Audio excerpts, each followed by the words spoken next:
The sack of Rome, the crowning of Byzantine Empress Theodora II, the siege of Jerusalem, and the treaty that split the New World in two all happened in the span of 7 days. Howdy, I am your host / presenter of the past Renaissance Rewind, but you can call me Lydia as I'll bear some old news and uncover some recent finds in this week's History Headlines.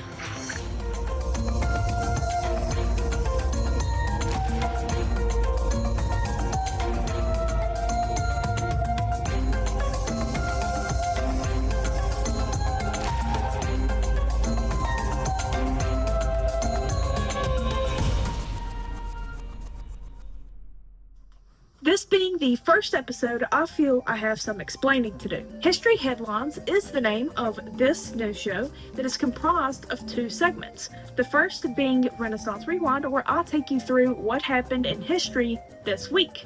The second segment is your daily dose of dirt, where I'll be digging up some cool and most likely recent archaeological finds and news. Now that the explaining is over, let's dive into today's Renaissance Rewind, where we will be learning about some memorable events that happened on June 1st through the 7th, a crazy week in history. On June 1st, 1298, the Livonian Order was defeated at the Gallia River near the 𝐸𝐸𝐸 Castle by the citizens of Riga and their ally, Grand Duke Vytenis of Lithuania.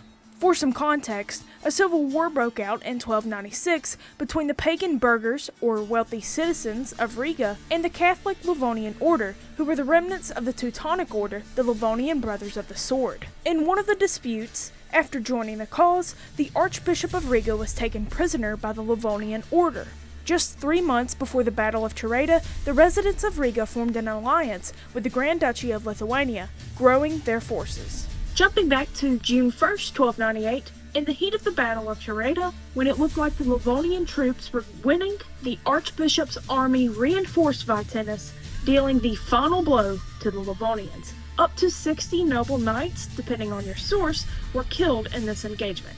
So, let's rewind a bit more, and by a bit, I mean 843 years, all the way to June 2nd, 455, where the Eternal City is being attacked by Vandals.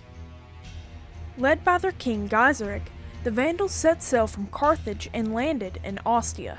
Gaiseric's intentions can be seen as greedy, but there is a bit of backstory we need to know about. Valentinian III had given his daughter Eudocia to be married to Gaiseric's son Huneric as a peace offering. But when Valentinian III was usurped by Petronius Maximus in March of 455, his daughter was taken by Petronius, who wanted to solidify his claim, and married to Maximus's son, Palladius. Enraged, Gaiseric and his men pillaged, looted, and devastated Rome, incurring more damage than the Visigothic sacking of Rome in 410. A couple of days before the sack, after learning the Vandals were sailing to raid Rome, Petronius Maximus fled. His bodyguards let him alone, and as he was riding out of the city, someone hurled a rock at him, hitting his temple, killing him. The Vandals plundered Rome for 2 weeks, and despite being sacked 45 years earlier, there were still plenty of riches and people to take.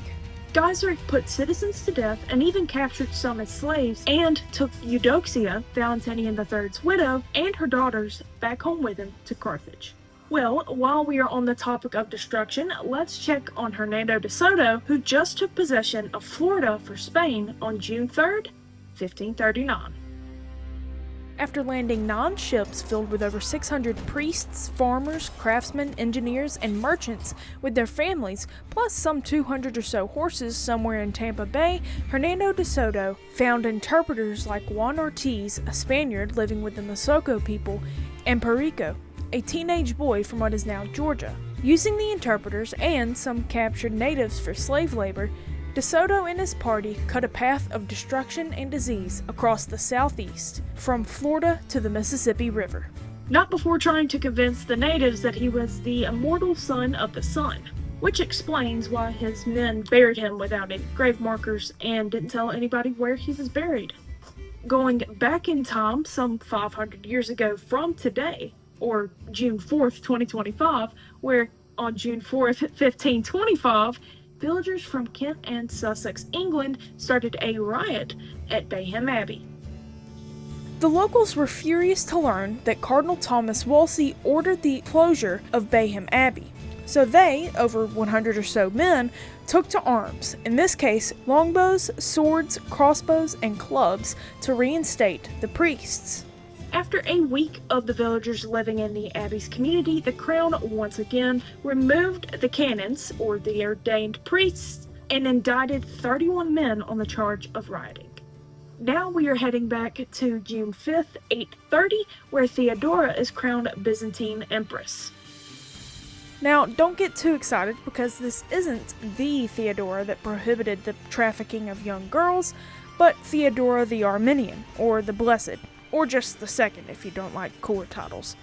I couldn't get too much information on her, but she is noted for restoring the icons in the Orthodox Church. It is funny because Theophilus, her husband, was an iconoclast and she was an iconophile, and it is noted that they were fighting about that in their marriage. So that's a little tidbit of information there. Fast forwarding to 1523, Gustav Vasa, a Swedish regent, was elected King of Sweden, putting an end to the Kalmar Union. The Kalmar Union was a joining of Denmark, Sweden, Norway, parts of modern-day Finland, the Faroe Islands, and the northern isles of Orkney and Shetland under one monarch. This union lasted 126 years from 1397 to 1523, where the election of Gustav on June 6th and his entry into Stockholm 11 days later started the final Swedish secession. And the last day of this week's Renaissance Rewind is June 7th, where, all the way back in 1099, the Siege of Jerusalem, the one that ended the First Crusade, started. On June 7th, the Crusaders' road led Tancred and his army to a hill where, at the top, they could see Jerusalem. As the Crusaders were making camp before Jerusalem, the Fatimid governor had already taken precautions for the oncoming siege. Christians in the city were expelled, food and water stored and taken care of, and he even made the springs outside of the city unusable. The Crusaders, though significantly smaller than their starting forces, with 1,300 or so cavalry and 12,000 infantry, still didn't have enough supplies to outlast the governor and were waiting on 6 vessels set to arrive at Jaffa and unload sometime before the governor's Egyptian reinforcements blockade the port. On June 13th, the Crusaders tried to take the Holy City, but without a correct amount of siege engines and scaling ladders, it was in vain. Then, miraculously, those 6 ships arrive, bringing the wood needed for a siege. And now I'd like to read an excerpt from The Crusades by Hans Eberhard Meyer, translated by John Gillingham. Starting off by referencing the wood that had just come from the 6 Christian ships.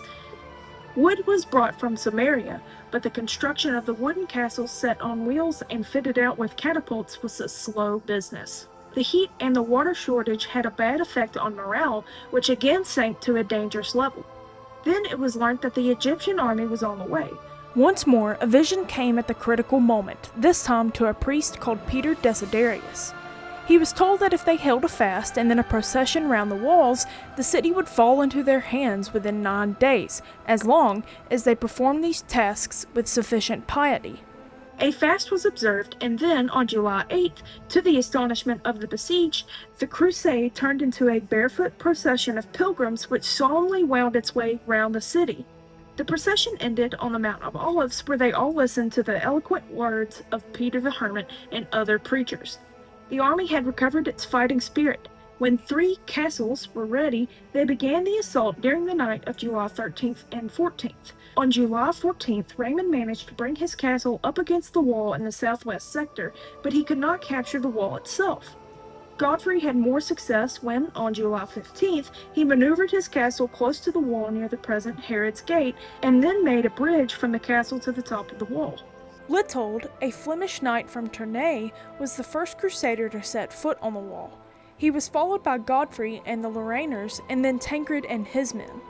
At this spot, a large stone cross was to stand for as long as Jerusalem was held by Christians in memory of the capture of the city by the Crusaders. While the Lorrainers opened the gates to their comrades, Tancred rushed ahead into the temple area, the heart of the city, and seized the mosque of Al-Aqsa.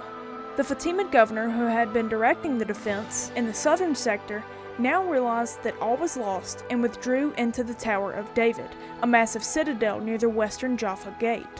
In return for being allowed to retire safely to Ascalon, he surrendered this to Raymond, who thus obtained a strategically important strongpoint. The governor and his retinue were the only Muslims to escape alive. The intoxication of victory, religious fanaticism, and the memory of hardships bottled up for 3 years exploded into a horrifying bloodbath in which the Crusaders hacked down everyone, irrespective of race or religion, who was unfortunate enough to come within reach of their swords. They waded ankle-deep in blood through streets covered with bodies. The Lorrainers were relatively restrained. At least they refrained from Jewish women. This Crusader victory marked the end of the First Crusade and led to the founding of the Kingdom of Jerusalem. Well, that is it for this week's Renaissance Rewind, but before we move on to your daily dose of dirt, I do have some honorable mentions to mention. So the honorable mentions for June 1st start with a monk named John Cord, who recorded the first known batch of Scotch whiskey. Also on June 1st, Anne Boleyn was crowned Queen of England in 1533. On June 2nd, the colony of Virginia receives a charter to extend their borders from sea to sea. On June 3rd, after a 5-month siege, the Crusaders finally seize Antioch in the First Crusade. On June 5th, Krakow, Poland received city rights. And finally, on June 7th, Spain and Portugal signed the Treaty of Tordesillas, which divides the New World between the two countries. It's actually pronounced the Treaty of Tordesillas. That's why I put the Peggy Hill picture there, because I pronounced it like Peggy Hill. If you would like to learn more about any of these dates, a link will be provided to every single day in this week, where you can learn more and see what happened in your favorite period. Alright, now it is time for your daily dose of dirt. A Byzantine mosaic that was discovered in 1990 was finally put on public display on May 25th in the 𝐉𝐻𝐵 Regional Council complex in Negev.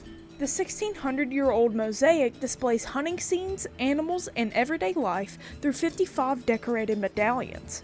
Various mosaic stones, glass, and pottery were used in a meticulous manner to create the amazing work on display today. The mosaic was found to be part of a wine-making monastery that was large enough to shield travelers coming off of the Nabatean Roman perfume road from Bedouin attacks. After years of treating and rediscovering, the whole of the mosaic was securely moved from the agricultural areas south of Kibbutz Urim to its new home. Well, I do hope you enjoyed this first episode of History Headlines. Let me know what you would like to see in the future episodes in the comments, or if I missed anything that you thought was interesting on any of the dates mentioned, or if I missed any archaeological discoveries in this week that I should have talked about. So, thank you very much for watching, and I will see you next time on History's Headlines.